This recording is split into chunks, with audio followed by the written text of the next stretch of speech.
Hi friends, నెట్ఫ్లిక్స్లో release అయిన the dinosaurs 4 ఎపిసోడ్లు, ఒక్కొక్కటి 45 నిమిషాలు పైగా ఉంటాయి. ఇది ఒక డాక్యుమెంటరీ.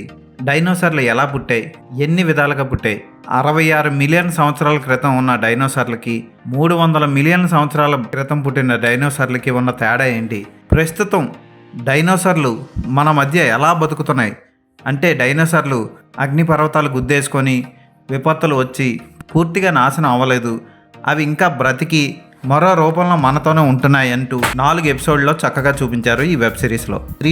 పూర్తిగా 3D యానిమేషన్లో వచ్చిన ఈ వెబ్ సిరీస్ అద్భుతంగా అనిపిస్తుంది.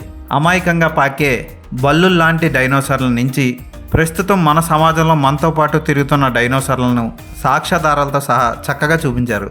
స్పిల్బర్గ్ జురాసిక్ పార్క్ తీసిన దర్శకుడే ఈ వెబ్ సిరీస్కి నిర్మాత అవడం విశేషం. చాలా బాగా తీశారు. తెలుగు డబ్బింగ్లో కూడా రిలీజ్ చేశారు. చిన్నపిల్లల నుంచి పెద్దవాళ్ళు అందరూ చూడొచ్చు. డైనోసార్లు, వాటిలో మంచిగా ఉన్న డైనోసార్లు, ఎగిరే డైనోసార్లు, మాంసాహారులైన డైనోసార్లు, జలపాతంలో సరస్సుల్లో తిరిగే డైనోసార్లు, వీటన్నిటి గురించి చాలా చక్కగా అద్భుతమైన యానిమేషన్స్తో చూపించారు.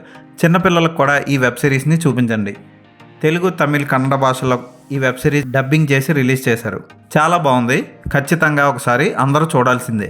క్లైమాక్స్లో ఇప్పుడు మన మధ్య తిరుగుతున్న డైనోసార్లని చక్కగా చూపిస్తాడు. వావ్ అనిపిస్తాడు దర్శకుడు.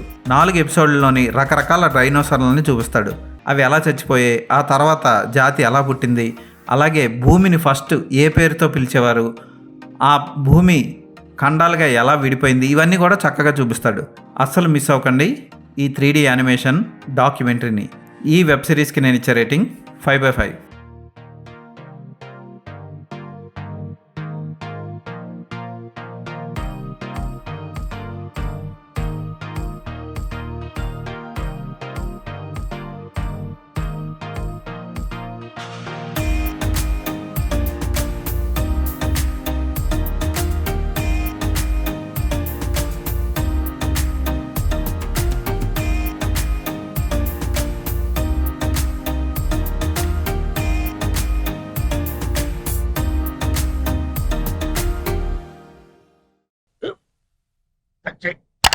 మన స్కూల్ బెంచ్ లాగా ఎంత గట్టిగా ఉందోరా. కొట్రా, కొట్టు, పర్లేదు, కొట్టు. అబ్బా చైన్ పెట్టేసింది బాబాయ్. ఆ, నీకు ఏంటి నువ్వు కొడతావా? కమా బిట్ మీ యార్. వద్దు బాబాయ్. వాడిని నేను కొట్టడం లేదమ్మా, వాడినే నన్ను కొట్టమంటున్నాను. ఆ. నువ్వేం కంగారు పడక్కర్లేదు. అడుగుతావేంటి?